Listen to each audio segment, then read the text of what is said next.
السلام عليكم ورحمة الله تعالى وبركاته، مرحبا بكم في قناة إكرام أميرة. اليوم ما شاء الله كما كتشوفوا معايا جبت لكم واحد الوصفة اللي أكثر صحية وكتليق نيت في هاد البرد. المهم اليوم غادي نقدم لكم خبيزة أو البقولة، كل واحد شنو كيقول ليها. المهم طريقة تحضير سريعة جدا وكتجي شي حاجة يعني بنينة بزاف. المهم تابعوا معايا الفيديو حتى الأخير وتشوفوا طريقة تحضير البنات. المهم هنا كما كتشوفوا عندي ديك الخبيزه بعد ما غسلتها مزيان وخليتها تنشف من الماء، وغادي نبداو نقطعوها البنات دابا قطع اللي هما صغار بزاف.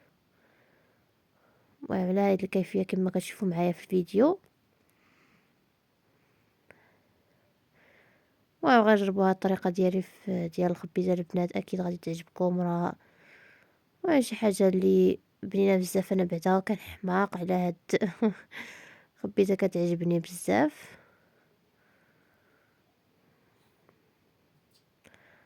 المهم على هاد الكيفيه حتى نقطع كاع ديك الخبيزه اللي عندي.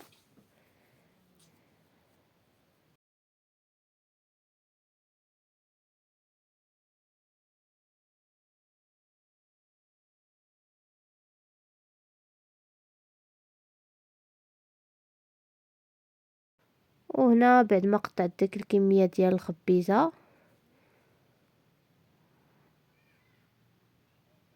وعندي هنا شوية ديال القزبر ومعدنوس، وعندي معلقة كبيرة ديال التحميرة، معلقة كبيرة ديال الكمون، وشوية ديال الملون الغذائي، شوية ديال الابزار، وعندي شوية ديال الزيتون مقطع، وديك حامضة مصيرة، وشوية ديال الثومة. هذا هما المقادير اللي كيكونوا لهاد الخبيزة، وشوية ديال الهريسة اللي كيبغي الحار. وهنا في الاول غادي ناخد واحد النجره اللي غتكون كبيره شويه، غادي ندير فيها شويه ديال الزيت وغادي ندير ديك الخبيزه وديك العناصر كامله اللي ديجا ذكرناهم معاكم البنات. وهنا بعد ما غادي نديرو كامل ديك العناصر غادي نديروها تقلى لينا البنات شويه، راه غير كيدخل فيها الطياب كتولي الكميه ديالها قليله. وغادي نردوها لشي كاسرونه اللي تكون صغيره وعلى هذا الشكل البنات. انا بعد ما دخلت ليا شويه رديت هذيك الكاسرونه الصغيره. وهنا نسيت البنات ما قلت لكمش نقصوا العافيه لهاد الخبيزه ديالكم باش غير طيب على المهل. وهنا غادي نضيف شويه ديال الحامض وواحد فلفله حاره، وغادي نضيف كذلك شويه ديال الماء، غير شويه البنات، وغادي نخليوها طيب لينا مزيان ونتلاقاو في طبق التقديم البنات ان شاء الله.